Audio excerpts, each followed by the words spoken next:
Hi guys, so I've been printing miniatures now for nearly 3 years and I still find it amazing that I can take some sort of resin, like this Ameralabs tabletop gaming resin, and turn it into, well, this. And within a matter of hours I can have something printed and painted and sitting on my desk, which I still find absolutely amazing. And as it's Halloween, I've gone for this creepy looking, well, little Red Riding Hood. I don't know which one's scarier, the wolf or her. So in those 3 years there's been a lot of changes in both resin and obviously 3D printers, and you probably guessed by now this kind of is one of my favourite ones, the Uniformation GK2. It's a lovely looking machine, but it's also got some awesome sort of qualities about it, especially compared to obviously the ones I was using, well, when I first started printing. And one of the big things that I love is this, the build plate.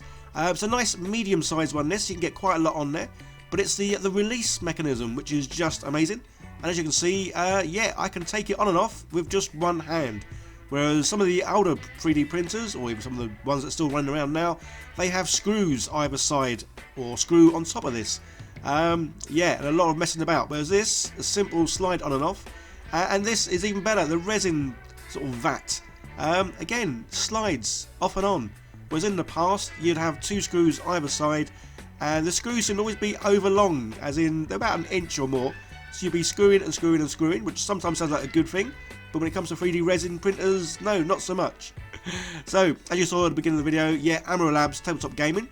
This is the resin I'm currently using, and this probably has to be one of my favourite ones so far.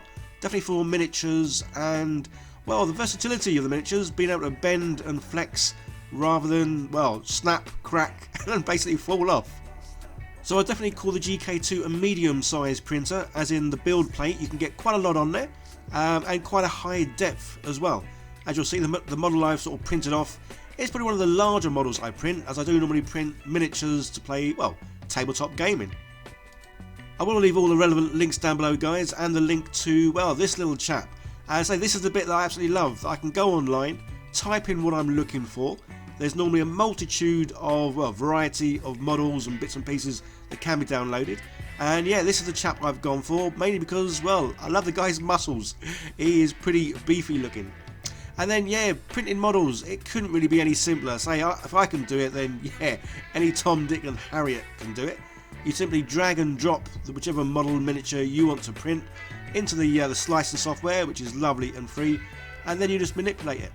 Obviously in this case this one is quite large, and as you can see from the shadow it might not fit on my base plate, so yeah, you can reduce things down. And again, this is the bit I always talk about in videos, the fact that I can make things the size that I need.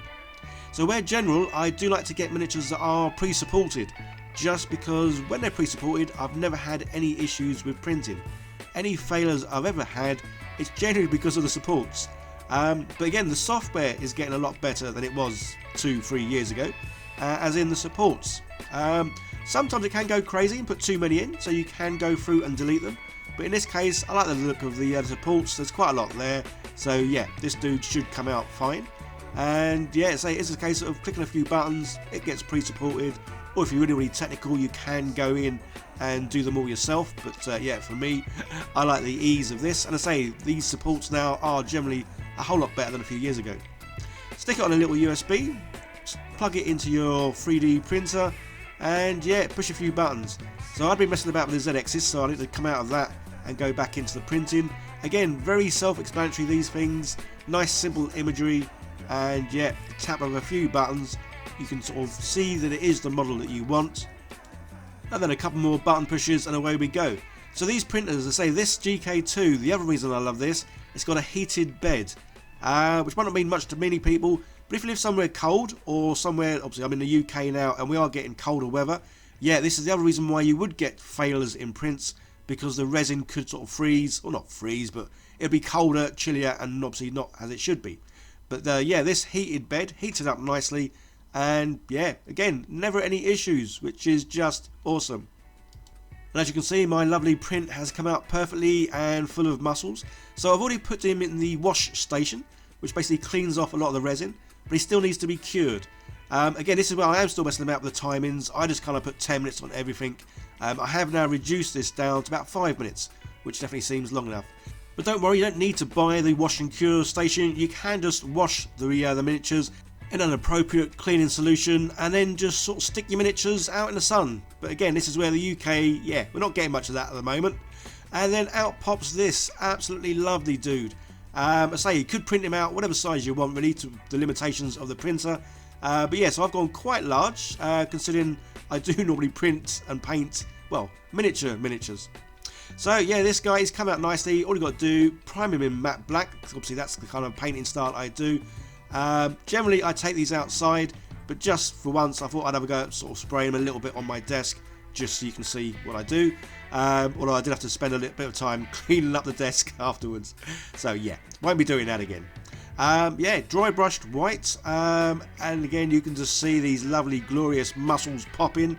So it could be quite a quick and simple paint job, this dude.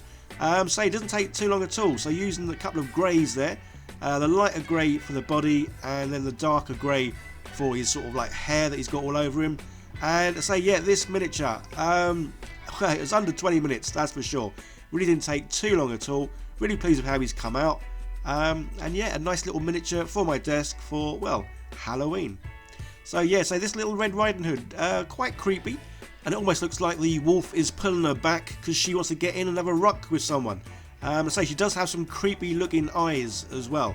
But yeah, say awesome looking miniature, and I just love the fact I can go online, find what I need, and bish bash bosh. Yeah, a couple of hours later, here it is, printed and on my desk. So everything was painted using the Army Painter Speed Paint 2.0, and then just using a normal sort of colour, just to try and make his veins pop a little bit. Again, this is where obviously my painting skills are very simple. I do need to try and improve on certain things, and I do every now and then. As you guys know, I do like trying out new sort of techniques and new ways of painting, just to see what what can be done and what sort of style suits me, as this hobby is obviously all about enjoying yourself and having fun. So yeah, never take painting too seriously. It is just a case of having fun, doing something I enjoy, and yeah, sort of chilling out really.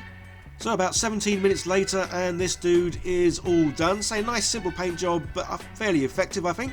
So just a case of popping him off my rather large paint pot handle thingy, or miniature handle even. Who knows what I'm talking about? I don't always. And then yeah, stick them on the base. Again, these are one of these like little bases that I print out. You can get these on Patreon, as well as my little paint pot holders or miniature holders and a variety of other stuff. And yeah, the base, going to keep that nice and simple as well. So I painted it with some PVA glue, and now it's just a case of putting my little special mixture here. Well, it's not that special. It's a combination of about 4 different sort of shades of grass. There's some small fine cork in there, as well as a few little stones, just to sort of give a nice sort of little mixture to, well, to the base really. And there we go. A lovely Halloween ornament, ready to sit on my desk, which didn't take long at all. Yeah, absolutely love it. It's just awesome. So guys, don't forget, let me know if there's anything you want to see me make or do on this channel, especially obviously when it comes to sort of 3D printed stuff as well. Yeah, I definitely do more 3D printing stuff than sort of scratch building. Although that's not to say I won't be doing scratch building, because I have some junk here and there, and it's always fun to see what can be made. So thank you to Ameralabs and GK2, as they are sponsoring the video. Links down below to both of them, and yeah, if you want to get more specifications from the GK2, I say this is one of the best printers I've used to date, and yeah, I must have used a good, well, dozen different printers, and this one is just awesome. I say that automatic heating of the bed is definitely a time saver, life saver, as it really does cut down any sort of failures in prints, because say, yeah, any failures I get is generally down to me and my dodgy supports. There's another video on the screen, guys. Give that a click, see more what I do. And if you are new here, hit that subscribe button, turn on the bell, and where possible, guys, like, share, comment, subscribe, all that good stuff. Big shout out, thank you to my lovely patrons and my monthly sponsors for helping keep the channel going and my lights going. And yeah, you guys take care. See you in the next one. Bye for now.